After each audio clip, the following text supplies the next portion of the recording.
I saw the city in the deep, deep distance that was dark green and all these lights flickering and clouds flowing over it. And this all started after tremendous geometric patterns that are incredibly rapid that you cannot describe to anybody. They're so fast.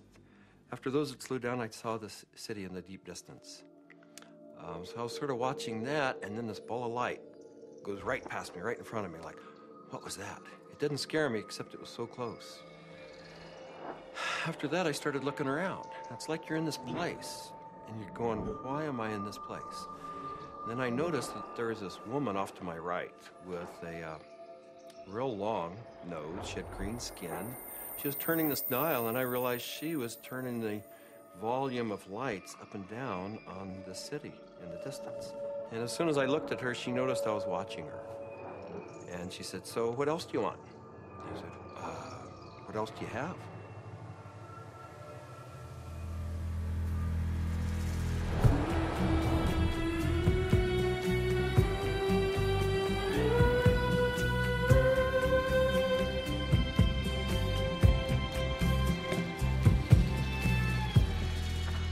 This is the story of DMT, or dimethyltryptamine, a simple compound found throughout nature which has profound effects on human consciousness. One of the things, besides what it does, one of the things about DMT that always fascinated me was the fact that it's such a simple molecule. DMT stands for dimethyltryptamine, N-dimethyltryptamine. If you actually look at the ring structure of DMT itself, you only have really 4 positions that you can attach things to. So you can make diethyl or dipropyl. There are some other types of carbon chains you can attach to that end that do give you compounds that have activity, but very different from DMT. It biosynthetically, it's 2 steps from tryptophan. Right, 2 trivial enzymatic steps from tryptophan. Well, tryptophan is an amino acid, of course, and it's everywhere. So all organisms have tryptophan, and all organisms have the 2 key enzymes that lead to the synthesis of DMT. And these enzymes are very ancient enzymes. They're all over the place. They're, again, part of basic metabolism. So theoretically, anything could synthesize DMT. DMT is astonishingly widely available in plants and animals all around the world, but so far nobody really knows why it's there or what its function is. That's the $64 billion question, is why is DMT in our bodies? Why is it in plants and all sorts of mammals? What is the role it plays in humans? The conventional wisdom 30, 40 years ago was that these things had no real function. They were just sort of physiological noise, but that's a very naive understanding. And what we now understand is that these secondary compounds are, in a sense, the language of plants. These are messenger molecules. This is what plants use to mediate their relationships with other organisms in the environment. Why is it that human beings' central nervous system are wired to receive this experience? Must be that, there's important information to be learned. So I don't think it's universally present in nature by accident. It has a real function. We have co-evolved with these plants. There's a purpose and a meaning to it.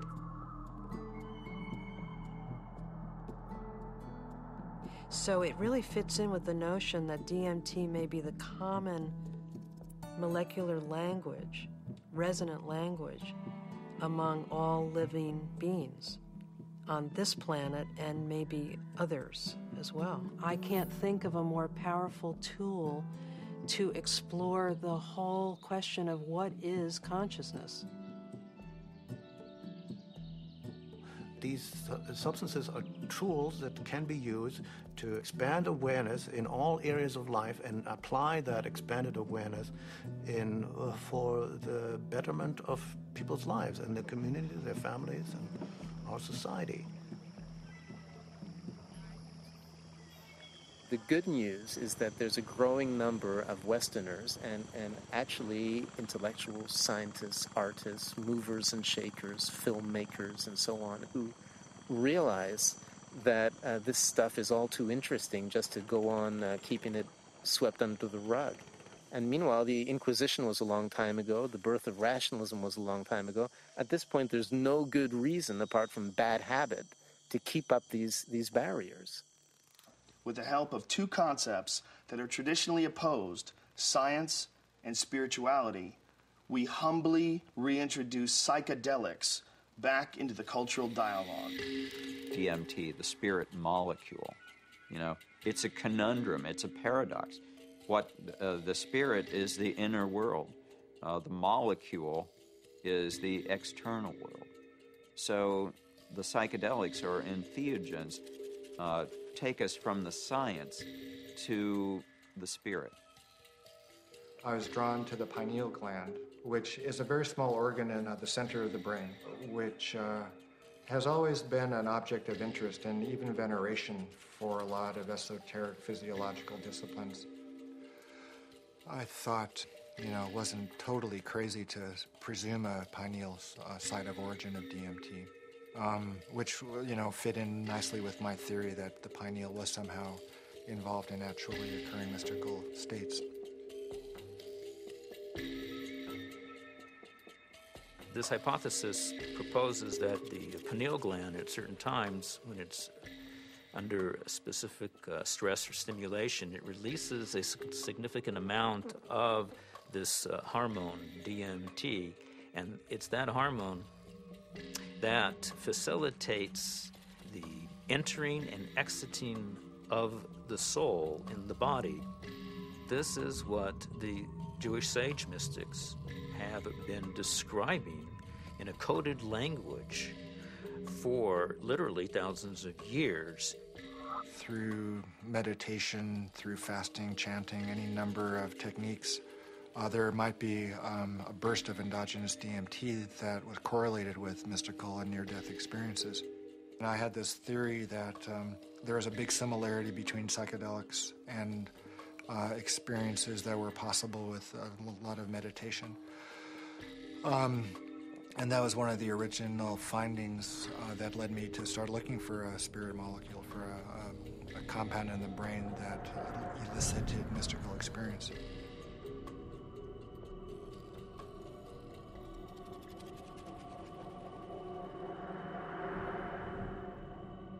I think there may be a role for DMT in explaining any number of hallucinatory phenomena that man has experienced throughout his history. Creativity, imagination, dream states, changes that occur due to isolation, trauma, starvation, all of which produce hallucinatory phenomena. These hallucinatory phenomena are explainable by the presence of compounds known to produce hallucinations. And the only compounds that we know of that are capable of doing this are the class of compounds known as hallucinogens. When thinking about spiritual states, I think endogenous hallucinogenic compounds and molecules that the brain can potentially release are probably very relevant to this topic, because on one hand, they may really help us to elucidate what is the neurochemical mechanism of these experiences. I mean, if we can say that there's a release of endogenous opiates, or we can say that there's a release of dopamine or something like that, and we can measure that release and we can see where in the brain those different molecules go, what receptors they activate or deactivate, and hence we can really learn a lot more about what these experiences are, because it really can allow us to match up these experiences that people have with hallucinogens, as well as understanding where they are related in the context of the brain's receptors and the different parts of the brain that may or may not become active.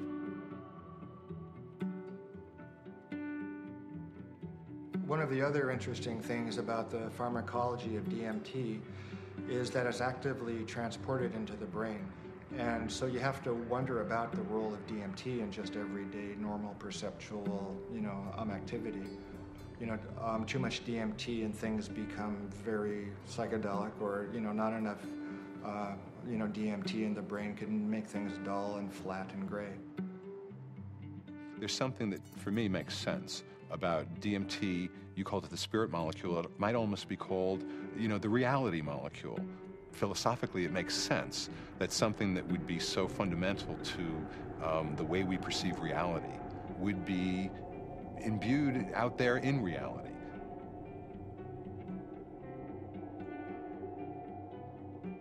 There was a sense around it that there was something special, that it wasn't like anything else. There wasn't like other psychedelics. Its intensity and speed was such that it really produced a different kind of response. I mean, I remember almost getting the sense that it was kind of like a psychedelic bungee jump, that there was a kind of raw leap into this rapidly changing environment that was very different than the more gradual approaches of other psychedelics.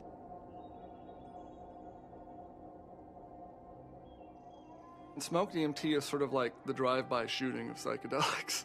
You're in one place, bang, you're in another place, and then bang, you're back down. So it doesn't leave a whole lot of room for that narrative of who am I, what am I doing here, why am I in this space, what am I learning? It's almost like there was too much information to process in that few minute span to integrate once you drop back down. Dimethyltryptamine, when it's administered, has a very rapid onset and a very short duration of action. This is because it's very rapidly broken down by the body so that it can be cleared. DMT is rapidly degraded by an enzyme in the liver called monoamine oxidase, or MAO. That's the reason it's not active when you take it by mouth. Whereas psilocybin, when you take it by mouth, it's not broken down by monoamine oxidase very quickly at all. So it gets through the liver and passes on into the bloodstream and into the brain.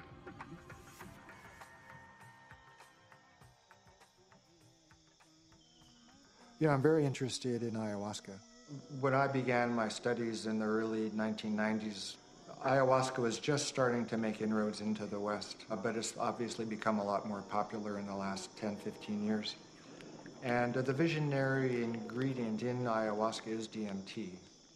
Through some amazing feat of pre-literate chemistry, the Amazonian natives stumbled upon or combined whatever. I don't know how they did it, but they found that one plant contains DMT and one plant contains an enzyme inhibitor. Combine them, you can drink DMT and it's orally active. So it starts working in a half hour, lasts for 3 or 4 hours. And you can, maneuver a lot more comfortably within that state than you can when you're just smoking it or injecting it. Orally active ayahuasca tends to pick you up and gently carry you into the space and hug you and embrace you and clean you and show you all sorts of mystical visions, and then it very gently brings you back down like you're floating on a feather back to the ground. As valuable as my DMT experiences have been, I feel that there's a lot more enduring value, really, in this folk technology, which stretches it out and makes it a navigable space. Our whole Western, European-derived tradition of distilling alcohols and isolating chemicals and making everything stronger and taking it out of nature and putting it into the biggest punch that we can, I don't think that generally that's the most useful way. I think there's a reason that cultures have learned to turn a 5-minute experience into a 5-hour experience. It seems to me that ayahuasca has had a plan and that it's reached out into the world and brought DMT into many, many thousands of lives in a much bigger canvas than it had reached for the last 10,000 or however many years. And it's done it very rapidly, and it's done it with form to go with it. And ayahuasca is much harder for the power structures that we have now. It's much harder for them to put down because it has been part of a legitimate religious and spiritual practice for thousands of years, certainly in the Amazon. And we can't just dismiss all that as primitive mumbo jumbo and superstition. We have to get to grips with that on its own terms. I think that there's a growing number of people who feel this desire to get back in touch with nature, with plants, with animals, and who know that through the shamanic path there's a way of doing this, and that actually these tools, these psychoactive tools for plants like ayahuasca is a very direct way of doing this. Now, it may not be everybody's cup of tea, and I think a lot of people are actually with reason afraid of it.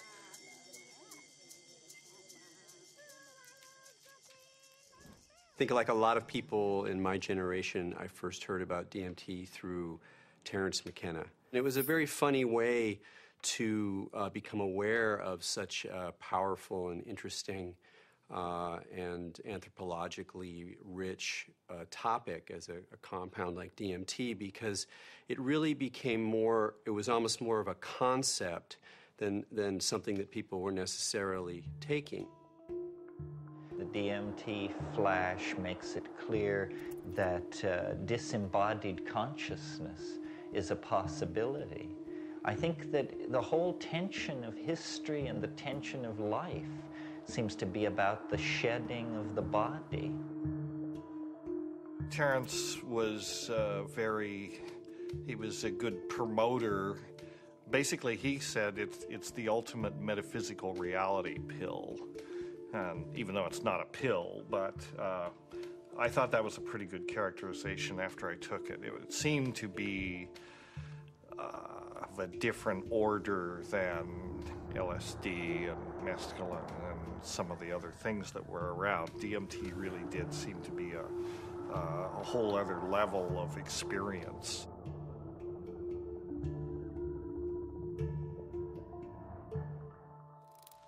I ask that you suspend any opinions, either negative or positive, about these compounds. Whatever you believe their value to be, they continue to have profound effects wherever we find their use, whether it's contemporary Western culture or in the Amazon rainforest.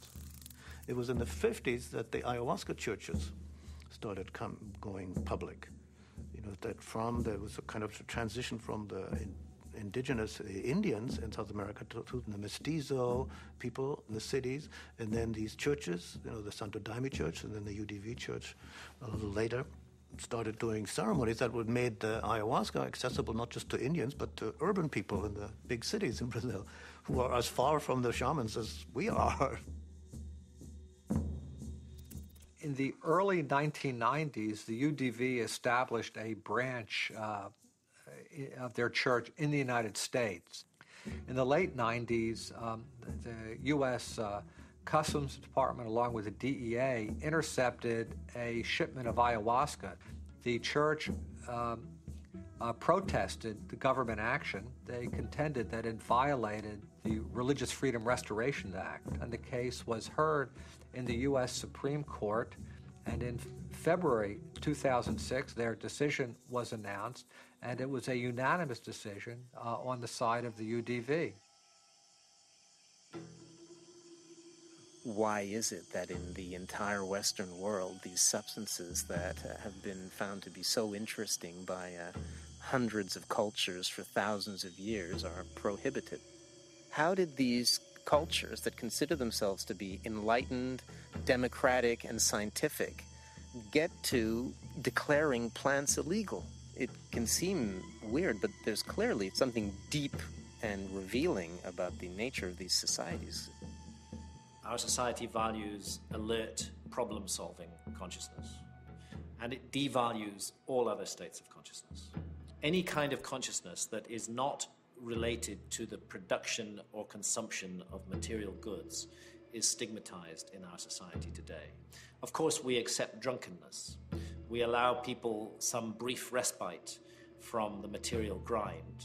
A society that subscribes to that model is a society that is going to condemn states of consciousness that have nothing to do with the alert problem-solving mentality. And if you go back to the 1960s, when there was, a tremendous upsurge of exploration of psychedelics, I would say that the huge backlash that followed that had to do with a fear on the part of the powers that be, that if enough people went into those realms and those experiences, the very fabric of the society we have today would be picked apart, and most importantly, those in power at the top would not be in power at the top anymore.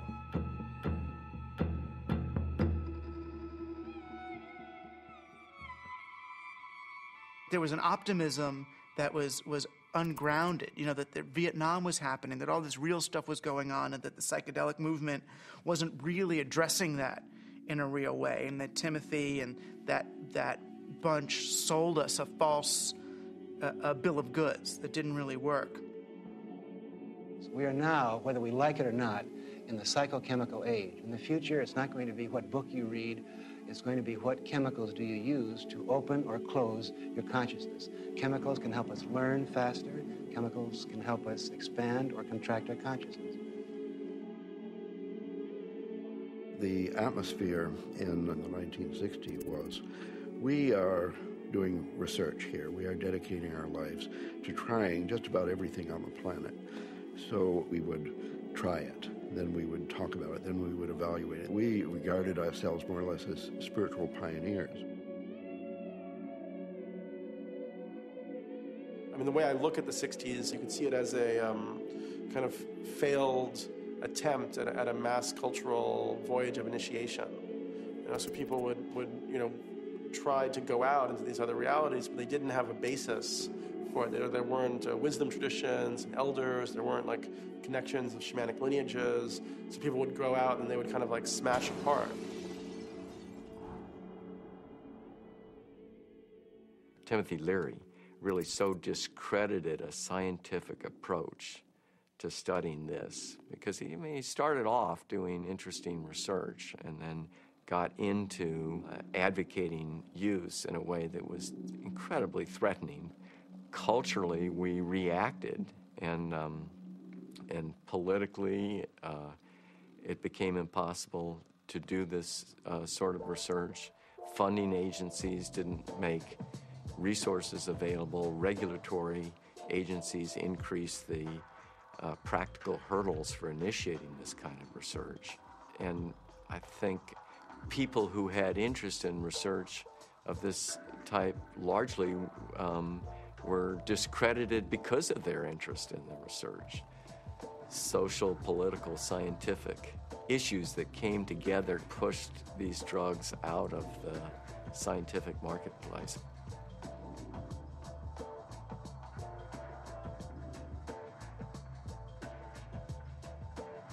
The public opinion in many cases had become that psychedelic research was dangerous.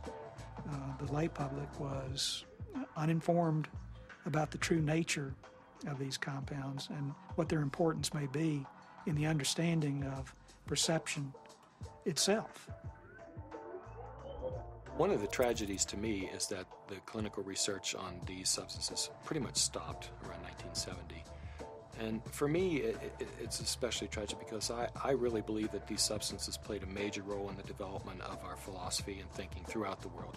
What a lot of people don't realize is that psychiatry, up until the 50s, the field in general had no concept that neurochemistry played any role in emotion or behavior, which today seems really bizarre.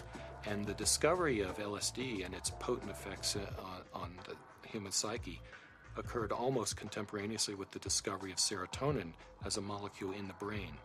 And it was really when people looked at the structure of serotonin and compared it with LSD that they really began to think, maybe neurochemistry plays a role in brain chemistry and behavioral states. If LSD had not been discovered, I doubt we would have had any of the drugs we have, at least not as quickly as we do for treating depression and so forth. Once these drugs became abused and scandalized, psychiatry had to really work hard, to distance themselves from any valid scientific scientifically meritorious relationship with psychedelics. Being a psychiatrist and saying you want to learn or study about psychedelics, it's not that well received. And I made one mention one time and was discouraged from really bringing it up again for actually a number of years.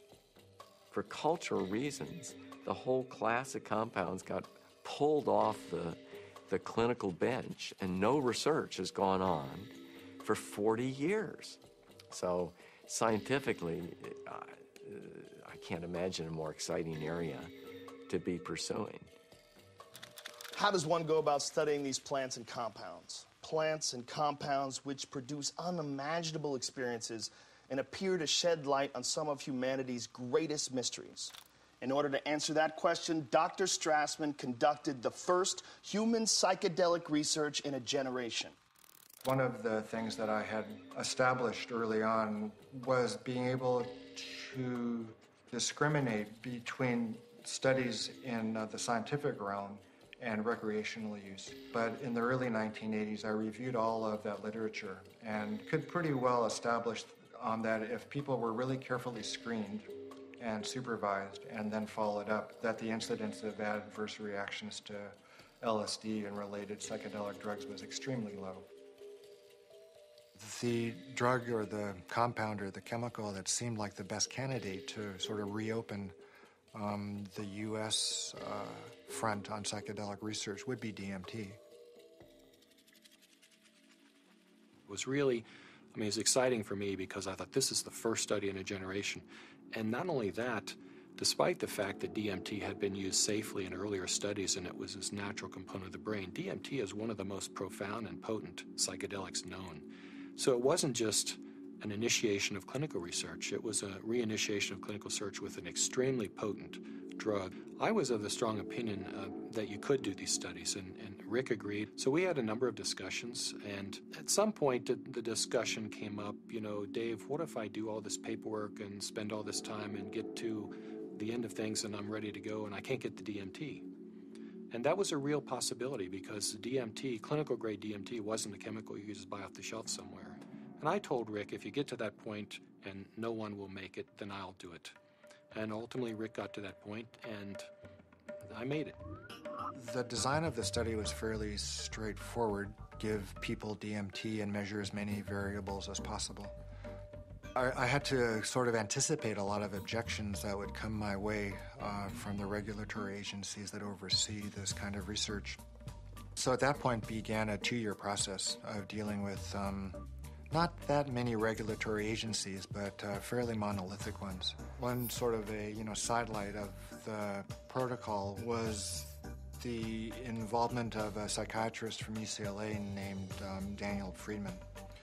He was kind of one of the grand old men of American psychiatry, and actually he was one of the people who in the 50s and 60s got their start with psychedelic research. And the main thing that Danny Friedman told us was, don't even get close to psychotherapy. Forget about treating mental illness or alcoholism or anything. Forget that. That's where all the hysteria is. That's where all the fears get up. You're a scientist, Rick. Approach it as a scientist. Do basic, simple measurements. Look at heart rate, cardiovascular parameters.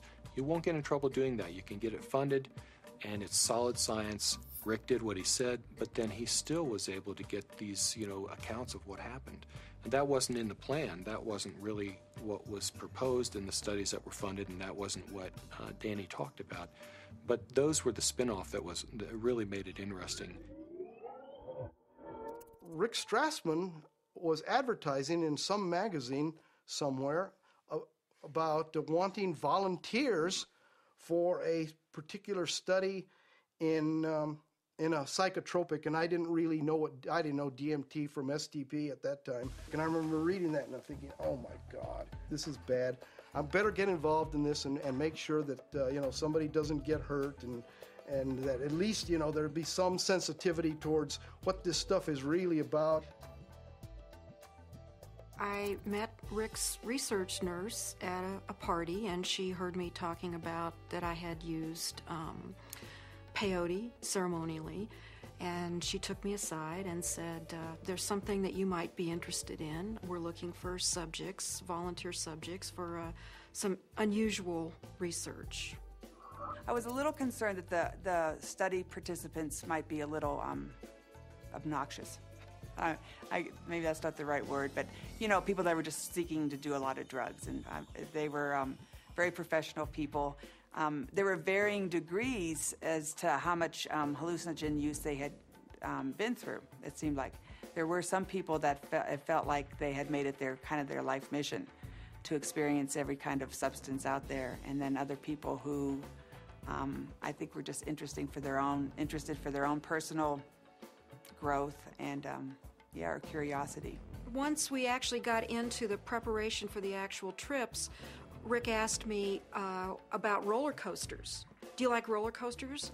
You know, the sensation of going up really high and then slamming back down towards Earth. And I said, no, I hate them. They're horrible. And he said, not good. I just wanted to go with the experience, learn as much as I could, absorb as much as I could, and be humble to it. The idea of legally sanctioned psychedelics was just very compelling. Plus, you're in a hospital, so should you get that uncomfortable experience that you're dying, you're with doctors in a very safe environment from that point of view. I mean, this was really very cutting edge, very out there, it was high risk, and people knew what they were getting into, and they wanted to have the extra reassurance, and I was glad, actually, to have a crash cart in the room and a team, you know, in the hospital to respond to any emergencies. You're in this hospital room, and there's all the sounds and the smells and just the prior experiences of being in the hospital. You know, all these negative things come back. So there was the whole environment to be overcome, because little did I know that it didn't matter where I was. I wasn't going to be in my body. I was going to be out in the universe, and it didn't matter where you launched from.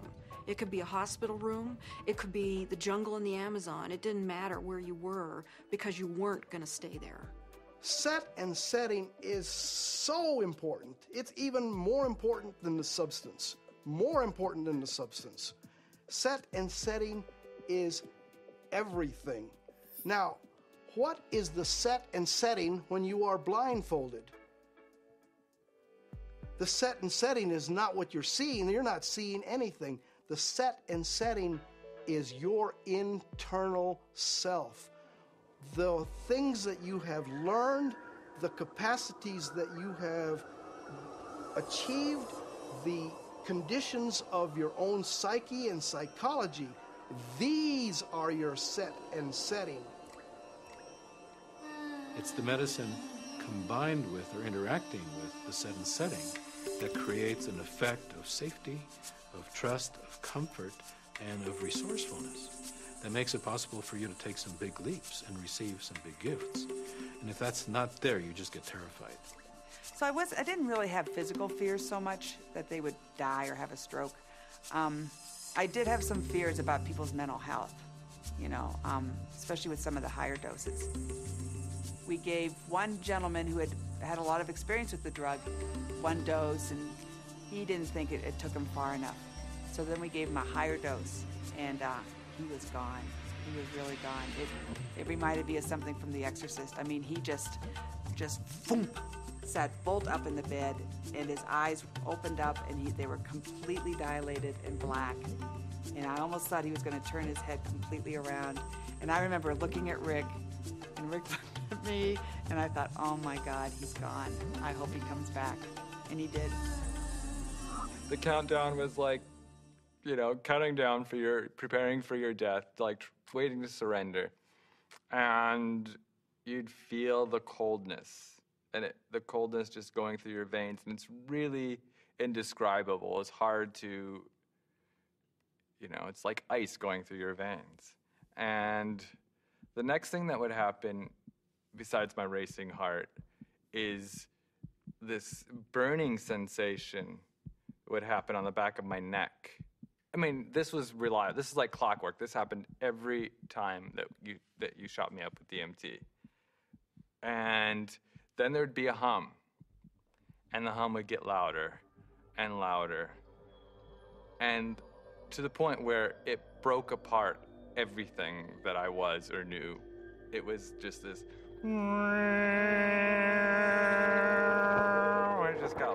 and louder until you just had to surrender to the sound. And then you were there. I would get a warm, full feeling, a golden feeling in my chest before it went to my head. And I'd feel this warm rod, about 1.5 inches in diameter, start growing up inside my central channel. It would come up and sort of slow, warm up my chest, go up through my head, and slow down and put tremendous pressure in my sinuses behind my eyes, and slow down.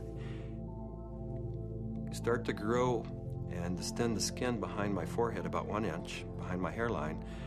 And when it had, I was afraid it was going to pop my skin a few times because it was a very physical feeling. About 1.5 inches, 2 inches above my skull, when it popped through there, then the psychedelic trip would start. I thought I died. I saw the white clouds, the Renaissance white fluffy clouds with the gods and the angels and all that stuff is what I saw. I thought I was dying and going out, but I did take a quick look at Cindy and a quick look at Rick because I had my eyes open, and they were both there watching, looking very calm. And I go, oh, that's really good news. My body looks fine.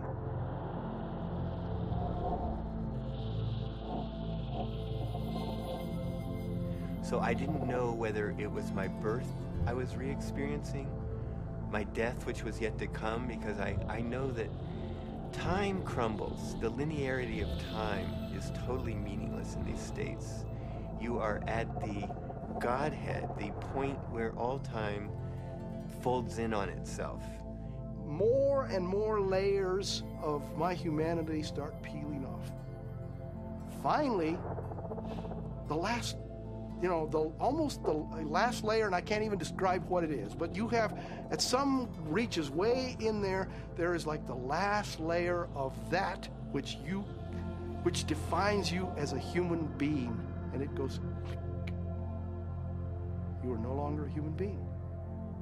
In fact, you're no longer anything you can identify. There was no concept of time. It was so disorienting. I was so terrified. I have never in my entire life been so terrified to be blasted out of my body, to leave my body behind, to be going at warp speed backwards through my own DNA, out the other end, into the universe. And so I went right into this white light. As soon as I went into it, I lost any sense of being different, any sense of what I was doing, past, any sense of future. It was absolutely blissful and euphoric, and I just felt like it wasn't I. I was everything. I was the light. There was no sense of separation, no shadows, no differences, no past, no future. It was all present and white to yellow light. Then I felt myself falling out of this light, and as I fell out of it, I could feel the light was like a glow, like the sun with flames coming out and lapping out, and I could already start to feel this tremendous separation. I reached across, and it was suddenly I'm in the universe, in this huge void, with these beings on the other side, and I put out my hands, and this incredible rainbow of pink light went between me and these entities. And I was trying to make it be like a white light, but it was this incredible pink light, this energy of love this capacity of love that we as human beings have, that I was trying to just send to them. This meteor-like trip through the infinite space of the interior consciousness is up pops the picture puzzle pattern door. And I'm now whizzing through this sucker like if it was nothing. I'm flying through it. But now I know what the picture puzzle pattern door is. The picture puzzle pattern door is the farthest reaches of your humanity. This is the doorway into what defines you as a human being. When you go past that, you stop being human. to a degree, and the further you get past this point, the further away you go from being a human being. But right here, this picture puzzle pattern door is everything. It's everything. It's what defines you as a human being. This picture puzzle pattern door is you. This is like the actual core of where all of reality is emanating from. This is where meaning comes from. Symbols were pouring out. They were intertwined. Every symbol and letter and in every language was pouring out of this point.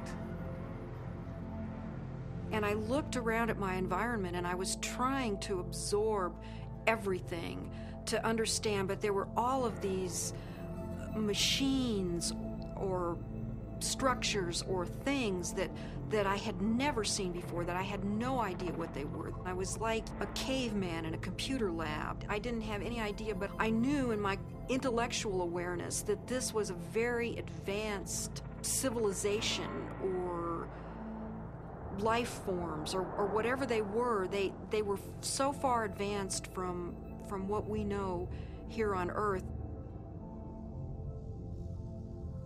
There's one state in it, I call it the hobby horses, and they're interlocking, reticulating, vibrating hobby horses, and I use that's what they seem like to me. They interlock, and they form a visual pattern that seems infinite in scape. And then you're on the inside, outside, inside, every side, and so it's less possible to use, words sort of start to escape you.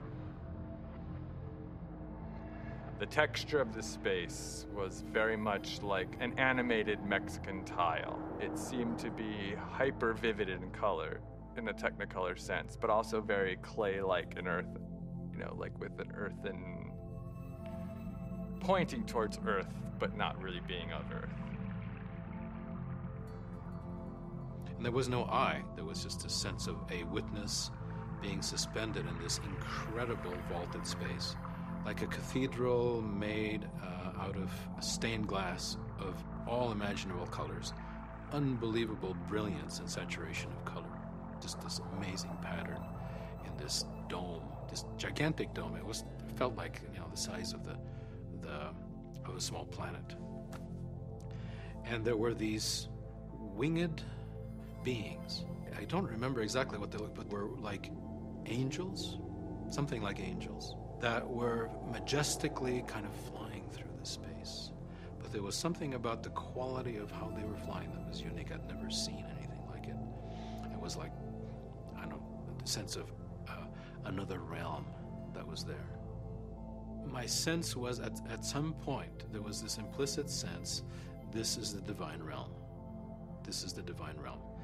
And it was not like a thought, but it was like this implicit kind of grokking recognition. It was all very, very impersonal until I got to the space where I realized that I was in the area where souls await rebirth. And I was there, and I had been there so many times before.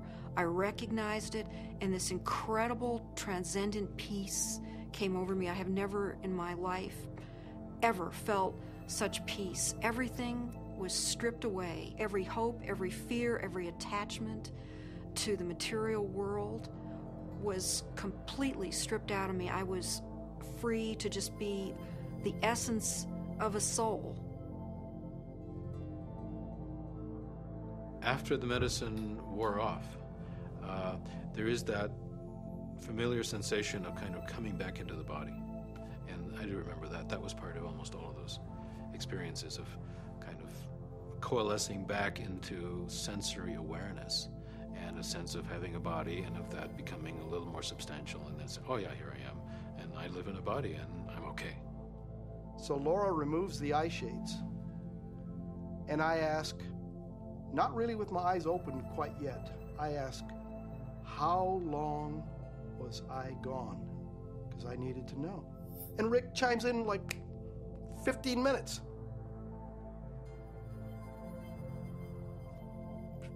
for a moment, I'm shocked. I'm like, you know, mind, you know, has to try to catch up, because now the whole cognitive dissonance of the experience has to catch up. I was gone for 15 minutes. 1,000 years of experience in 15 minutes.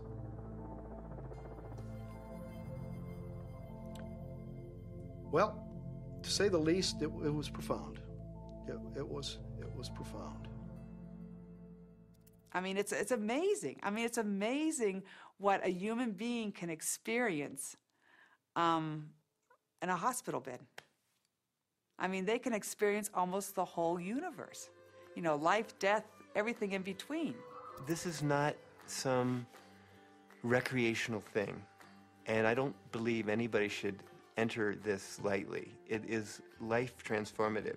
It will perhaps shake you enough to realize, you know, that you need to be awake to the fact that you don't know, and that is the beginning of starting to know. What we see here is such a tiny part of what is real.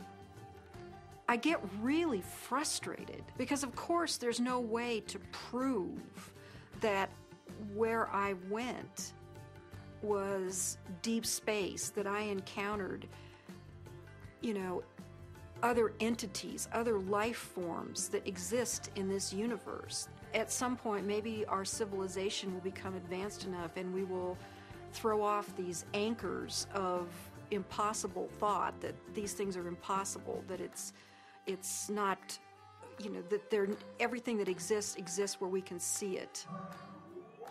I wrapped up the studies in '95 and really just had to take a break for a couple of years. I was aware of a growing sense of discomfort with what I was doing because I just couldn't explain it. And it seemed to me if I couldn't model and explain what was going on that I was doing and just,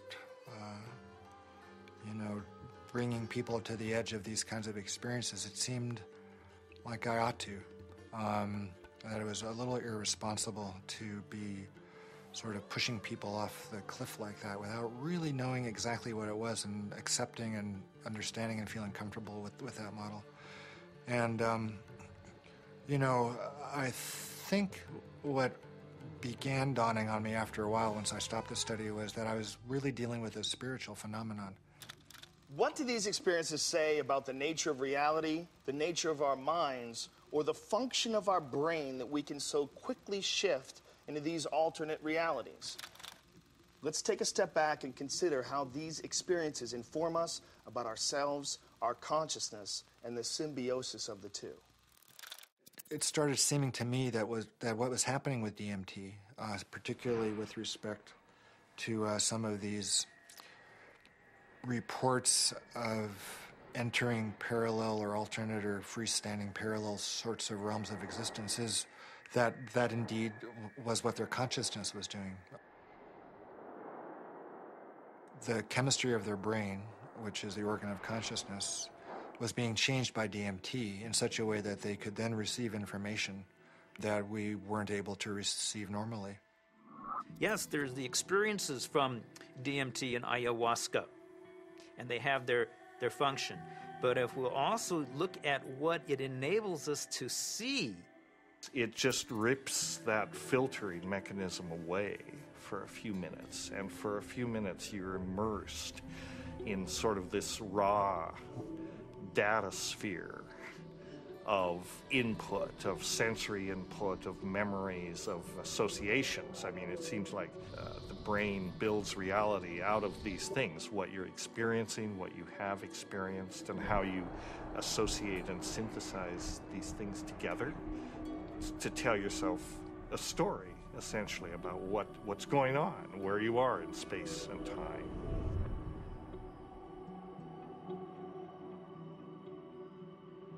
It's the brain that helps us to process all this information and to create for us a rendition of what our world is all about. But we're trapped within that brain. However, in spiritual experiences where people feel that they get beyond the self, In certain types of psychedelic experiences where you have incredible sensory and other types of phenomena, people really feel like they are able to kind of get outside of their brain. We have to take a very big look at what is going on within them when they have the experience and try to understand how it happens physiologically and try to make sense of it from the subjective perspective as well as from the objective perspective. I don't think you can just say, let's just explain it away on the basis of science. What I was doing early on when I was hearing these reports were interpreting them, calling them psychological or brain chemistry aberrations or whatever, that there was a part of the brain that was being dinged that was responsible for the alien appearance phenomenon. This is not a new phenomenon. Entities in altered states have been recognized for an extremely long time in many cultures over the millennia. Helpers, spirit assistants, angels, all of these different entities have been fairly common throughout man's experience of altered states and through much of man's mythology.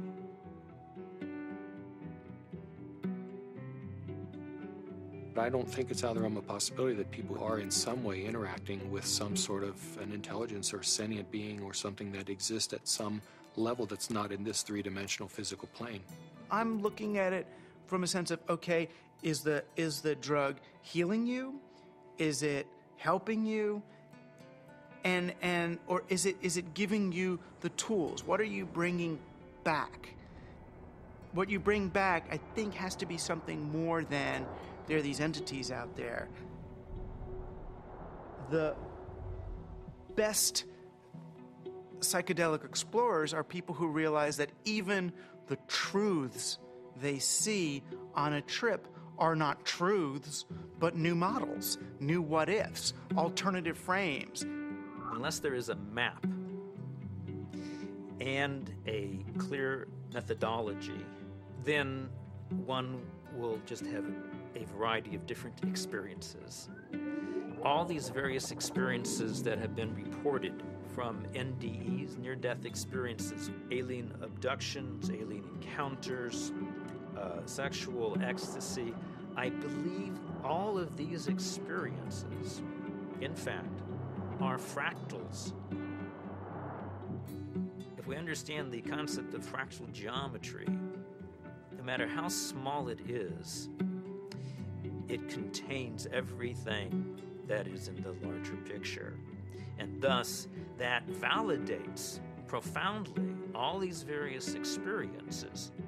Discount the phenomenon as hallucinatory or imaginary. I think it's maybe more useful to look at a mechanism of action. If it is real, then perhaps how does it work? Look, there's extraordinarily regular phenomena that come up with these things that are clearly linked in many ways to these larger human issues around mysticism or religious experience or encounters with other entities. And here we have it. And if you can't go in there and really go in there and account for this material inside your neuroscientific framework, you're leaving a huge gap. You got to account for this stuff the way you got to account for dreams, the way you got to account for all sorts of psychoactive responses. Using DMT as an explanatory model, as kind of the mediator between our consciousness and a consciousness of a non-corporeal sort of reality, it's handy. With DMT, there are no words. I would try to wrap mathematical vocabulary around the experience afterwards. I specialized in the metaphor of vibration and how vibrations in fluids created form in fluid, and that would be the key to the relationship between the spiritual realm and the ordinary realm. This was the window that was opened by DMT. Using psychedelic drugs or other types of pharmacological substances can help to induce a state where people feel that they touch a deeper sense of reality, where they understand reality on a more fundamental level, and they gain a great deal of insight and knowledge into the ways in which the world works and how they are, as a human being, supposed to relate to that world. DMT is somehow, it seems to me in my experience, more of a breakthrough than LSD, mushrooms, peyote, and so on. It's instructive. It's more supportive of future evolution and the creation of the future. And it is in itself more of a mystery. How could this little stuff produce something that has intelligence, that is actually a doorway to another reality? So what is the nature of reality, and what is the nature of how we as human beings experience it? Can we understand it better? Are we capable of understanding reality on some very fundamental levels? And what do we need to do in order to prepare for that? You know, there are parallel universes, it seems, at least that's a theory in modern physics. There is dark matter, which is a huge amount of the matter of the universe, maybe 95% or more. As radical an idea, it's just a logical extension in some ways of, instead of using a machine to see more than we normally can see, we're using the brain. There are fields which are undiscovered so far, which have nothing to do with anything that is discovered so far. The gravitational field, was unknown before the year 1604. The electromagnetic field, unknown before the year 1830 or something. All of these, what we call the fundamental fields of mathematical physics, are new discoveries. Dark energy is also even newer discovery, and beyond that are maybe more discoveries yet coming beyond our cosmos itself, in higher dimensions, as they say. I still don't have very much use for the concept of God, but I do believe that there are higher levels, transcendent levels of reality, and I'm actually now starting to really believe that the brain is not the source of consciousness, is not really who we are, but is more like a radio tuner for something way bigger. Are these experiences, spiritual experiences or otherwise, are they created by physiological processes, or is the brain itself responding to something that's going on? And the fact that somebody may actually find a way of turning on their brain to spiritual experiences, again, I'm not sure that that necessarily diminishes the reality or the realness of what those experiences are about. If the pharmacology or the psychopharmacology of psychedelic experiences turned out to be essentially the same as religious or spiritual experiences, it would help us to understand where these experiences are occurring within the human brain. I'm actually quite convinced that we're probing the biological basis of moral and ethical behavior. I think these primary religious experiences really are at the bedrock of the world's religions.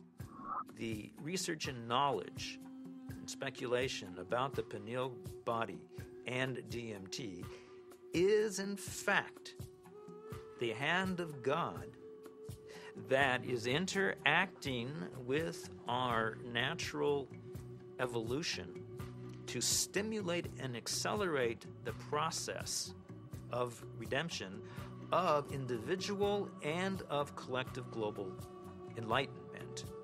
Because of my ayahuasca experiences, I consider myself a spiritual person. I know things now that I could never have known otherwise. This experience is so familiar for a lot of different people and is so easily acquired, and so much information comes with so little effort that it is a kind of a miracle. It's a miraculous way for us to transcend ordinary reality and obtain maybe an intimation of what's necessary for survival. Ranging from new forms of medical treatment to a better understanding of the universe to life-changing spiritual revelations, these natural tools offer us the ability to seek greater knowledge. Tools that could positively affect life on our planet. Let's answer Dr. Strassman's question. If so, so what? Because of the collapse of consciousness, spiritual and scientific knowledge split apart. Both these modes of knowing have to come together. In other words, science and technology, from a traditional religious perspective, is not an extra. It is part of the process by which humanity is going to evolve into its next stage. How do we find like the right form for psychedelics in the future. I mean, assuming that psychedelics are part of the human future, right? For that, at the moment, they're still, generally repressed and suppressed and legal. If that were to change, how would we begin to construct a kind of system that would allow for a kind of rational and mature exploration of psychedelics? I think that the name of the game is to show science the pertinence of this somewhat outlandish realm.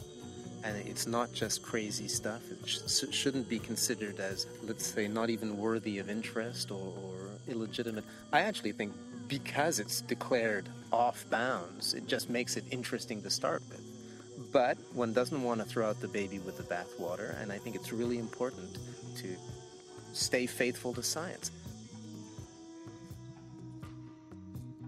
What does it mean? Why is there a part of the brain that seems to be, for lack of a better word, a God detector? What's the evolutionary advantage to having some part of the brain that seems to, trigger and mediate experiences of the transcendent? The Kabbalah is revealing to us that the pineal body is actually the very edge of the higher dimension that is penetrating into our lower dimension, and it is located precisely in the middle of the brain. I can remember reading about Descartes, thinking that it was actually the interface between the spiritual dimension and the dimension of matter. And I remember studying that as a foolish idea from our history. And now it seems actually like a very interesting idea. What we are looking for out there is really in here. It is the doorway. It is the gate. So we focus on the transformative effect of the psychedelics. But it's also true that the reverse is true, that it requires transformation in order to embrace psychedelics. It's one of the tricky paradoxes of postmodernism that psychedelics both require and produce a transformative effect. We have severed our connection to spirit. That's what our society has done. It has sought to persuade us that the material realm is the only realm, and the only way we're going to recover is to reconnect with spirit. And I truly believe we need the help of the plants in order to do that.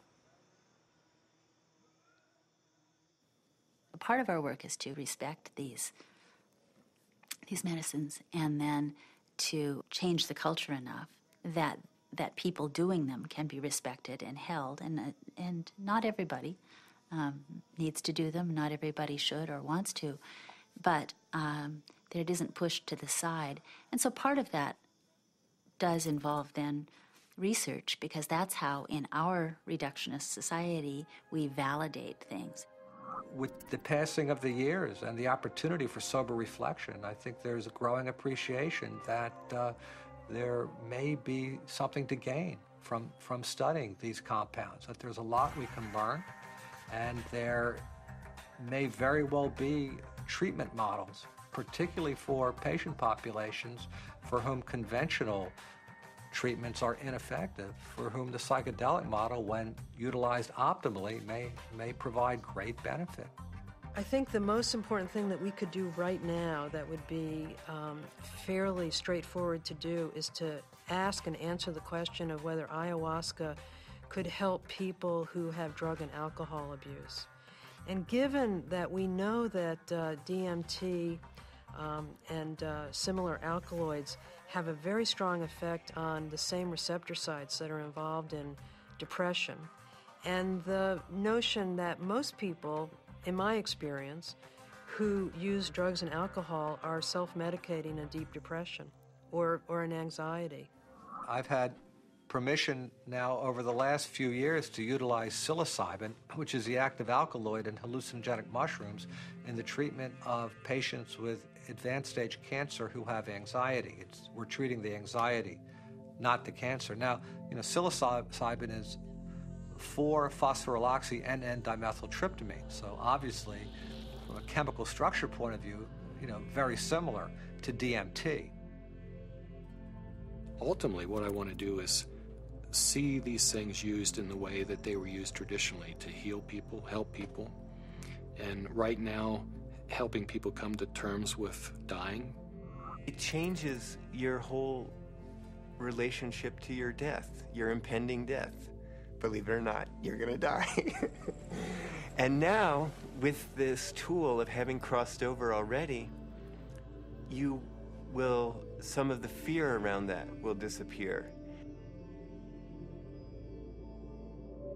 Now I'm beginning to wonder whether consciousness may actually survive biological death, that maybe the model that we've been working under in psychiatry and the behavioral pharmacology model is just wrong. It's backwards, actually.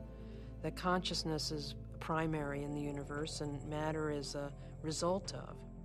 Utilizing substances like DMT or 5-methoxy-DMT may really help us prepare by practicing a transient dying experience.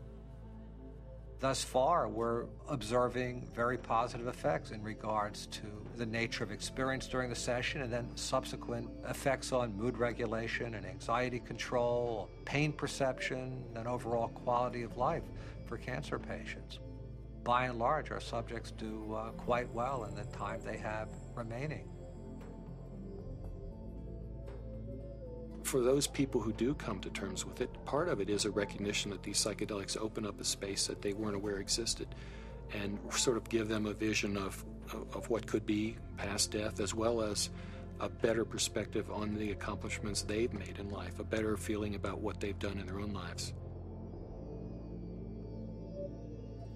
But I think all people who have psychedelic trips and meditations and so on are poking more or less into the same higher realm and receiving some information from there. If we can develop this could be absorbed into ordinary science that we could approach with the scientific method and so on, then our intelligence, our capability of survival on planet Earth would be increased.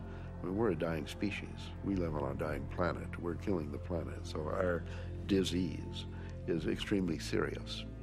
And therefore, we're desperate to find new information, ideas, and so on that can transcend. We have to evolve. And I think our intellectual evolution may be predicated upon the psychedelic pioneers. It's so easy to change the world. I mean, and that's the kind of thing that you can see on psychedelics. If you don't get trapped in the beauty and awe of the psychedelic experience itself. You know, it's like looking through the chandelier of reality from a different vantage point. You know, you can now project through those crystals in another way, and it's beautiful. But, okay, now come back, now come back. I think if I ever were to resume giving people psychedelics, particularly DMT, it wouldn't be just to kind of tinker with brain chemistry and just see what's happening. I think one of the things I also learned in the research is that you just don't want to give drugs and see what happens. That's a little, I don't know if callous is the word, but that's the first word that comes to mind. I think if you're really going to open people up like that, you need to do it for a purpose, not just for scientific curiosity. And I'd like to be helpful rather than just sort of smart or clever. To my mind, is this kind of two-edged sword of simultaneously opening up to the numinous world, to the world of messages, the world of spirits, the world of entities, and at the same time rigorously taking that material into the acid bath of neurology, into sociology, into the ongoing construction of reality. And that the wisdom that these things bring is this kind of very tricky mixture of authentic religious experience with gods and messages and clear signs, and a sort of remarkable mirror of the mind. The curiosity, perhaps the uniqueness of the human creature, is that we live in both realms. We have the ability for spiritual experience, and we have the ability for physical experience. the agenda of the spirit world, if there is an agenda, is to allow us to experience our full potential and to deliver our full potential. And maybe the choices that we are making right now as a civilization and a society rebound far beyond ourselves. And I think DMT is a forcible reminder that there's a lot more about reality, the universe, ourselves, the biosphere, whatever, that there's a lot more to it than we imagine.